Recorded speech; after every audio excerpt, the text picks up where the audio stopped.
রাত্রিবেলায় হঠাৎ করে বেরিয়ে পড়লাম। রবিবারের রাত্রিবেলায় হঠাৎ করে বেরিয়ে পড়েছি কলেশ্বরের মন্দিরের উদ্দেশ্যে, যেটা বীরভূমে অবস্থিত। তো শিব মন্দিরে আমরা যাচ্ছিলাম রাত্রিবেলায়। তো আমরা হেঁটে হেঁটে গেলাম না, যেহেতু দুজনেরই কাজ ছিল সকালে। তো সকালে এসে খুব টায়ার্ড লাগবে, তাই ভাবলাম যে গাড়ি করেই চলে যাওয়া যাক মহাদেবের কাছে। হর হর মহাদেব। তো এখানে দেখো পৌঁছাতে পৌঁছাতে আমাদের প্রায় ভোরই হয়ে গেছিলো। তো সবাই দেখো এখানে বসে আছে। সবাই ধরো এরা হচ্ছে পায়ে হেঁটে আসছিল, তো তাই জানি না কে কোথা থেকে আসছে, অনেক দূর থেকে হয়তো পায়ে হেঁটে যাচ্ছে। তো ওরা একদম টায়ার্ড হয়ে গেছিলো, তো ওরা বসে বসে রেস্ট নিয়ে যাচ্ছিলো। অবভিয়াসলি এত দূর থেকে সবাই যাবে, তো অবভিয়াসলি তো ধরো হাঁপিয়ে যাবে, আর পায়ে ব্যথারও ব্যাপার আছে। তবুও মনে এত ভক্তি এবং ভোলেনাথকে এত সবাই ভালোবাসে এবং ভোলেনাথের কাছে প্রত্যেকবার যায়। সত্যি এই ব্যাপারটা আমার খুব ভালো লাগে। অনেকেই অনেক কিছু বলে, তাতে আমার কোনো যায় আসে না। আমরা যারা ভোলেনাথের ভক্ত তারা এসব কানেই দিই না। আমরা আমাদের মতো ভোলেনাথের ভক্তি করে যাই এবং আমাদের যেটা ঠিক মনে হয় আমরা ভুল কাজ বাদে সব করি। পিচ্চি গ্যাং। হ্যাঁ, রাবণ রাবণ হুমে দশনন রাবণ হুমে, হ্যাঁ রাবণ রাবণ হুমে রাবণ।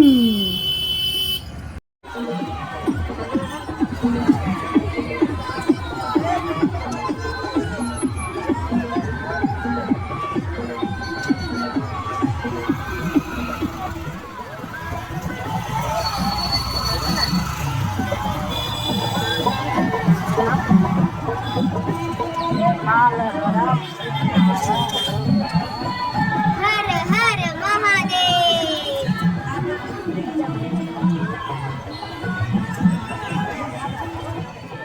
তো এখানে দেখো আমরা পুরো পৌঁছেই গেছি মন্দিরের সামনে। এই যে দেখো বীরভূমের সেই বিখ্যাত কলেশ্বর শিব বাবার মন্দির।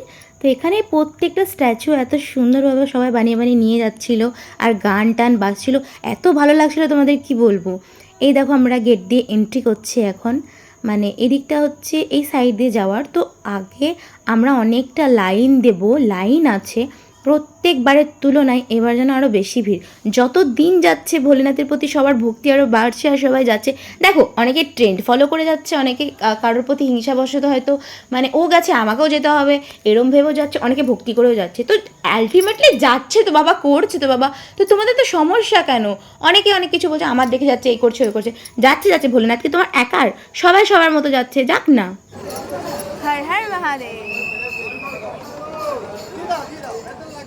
তো এখানে দেখো লাইনে দাঁড়িয়ে পড়েছি, কতটা ভিড় তোমরা দেখতেই পাচ্ছ।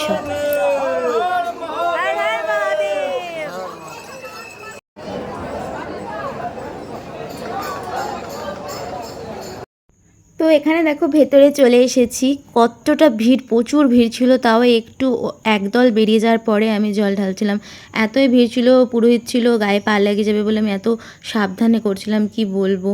তো যাই হোক, জল ঢেলেছি, মনে অনেক শান্তি পেলাম। যার উদ্দেশ্যে এত দূরে যাওয়া, তো তাকে দেখার পরে মনটা, যতই লাইন দাও যতই কষ্ট করো, তাকে দেখার পরে যেন সবটা ভুলে যায়। যেমন মানুষ তার বাচ্চাকে দেখে বা বাবা মাকে দেখে সব কষ্ট, এত কাজ করা, সব কিছু ভুলে যায় দিন শেষে বাড়ি এসে, ওরও আমার ভোলেনাথকে দেখে আমি সবটা ভুলে গেছিলাম, আর সত্যি ভুলে যায়।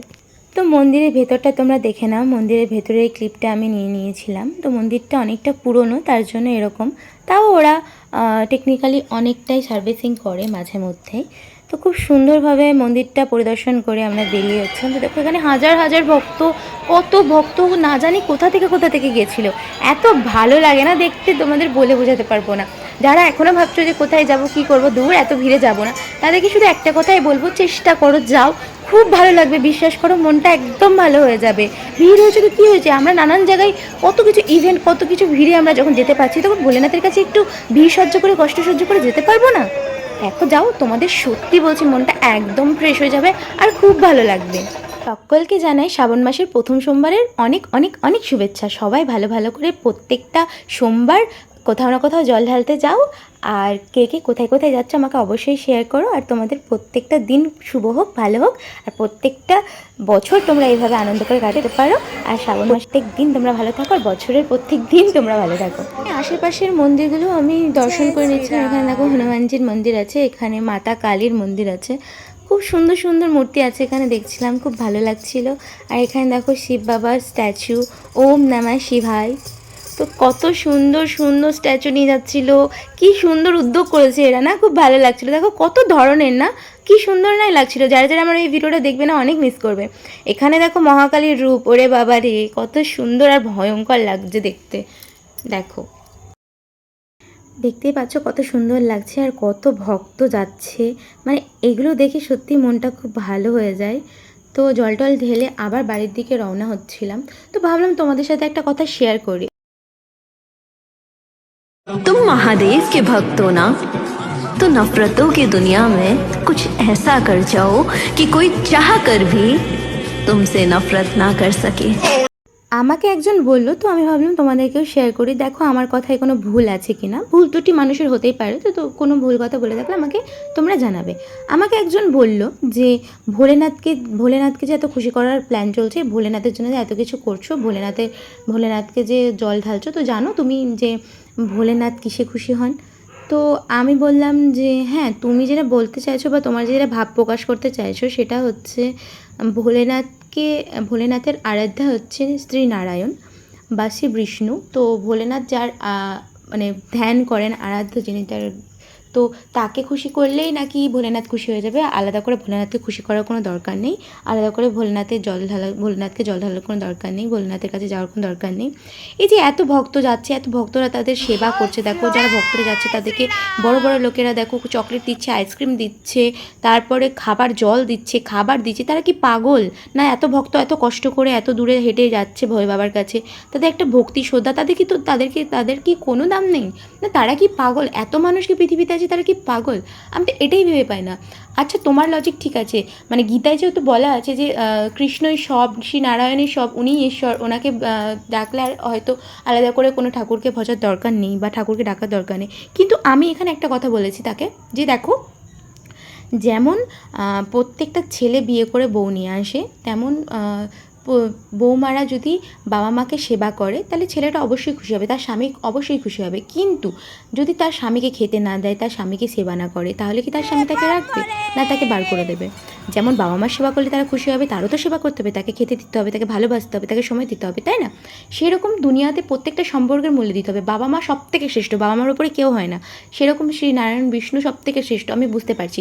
কিন্তু প্রত্যেকটা সম্পর্ক পৃথিবীতে যেমন বাবা কাকা দাদা ভাই সব কিছু আছে, জেঠি কাকি, ওরকম সব কিছু সম্পর্কে যেমন আমাদের মূল্য দিতে হয়, হয়তো বাবা মাকে বেশি তারপরে গিয়ে, সেরকম প্রত্যেকটা ভগবানের একটা আলাদা স্থান আছে, একটা আলাদা জায়গা আছে, সেটা আমরা কী করে ভুলে যাই?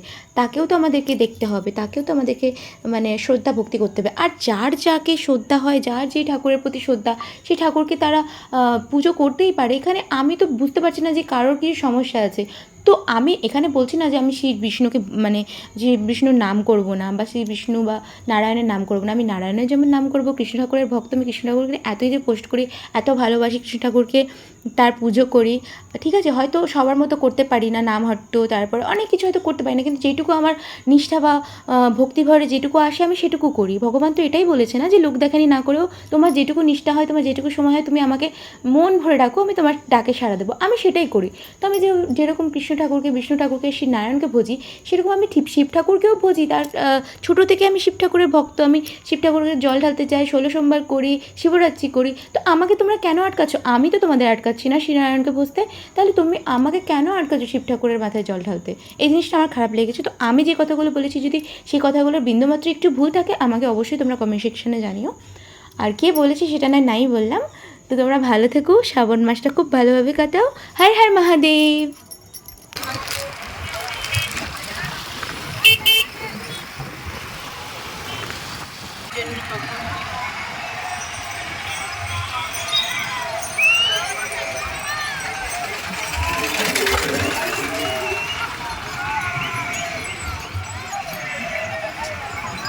কত মেয়ে যাচ্ছিল।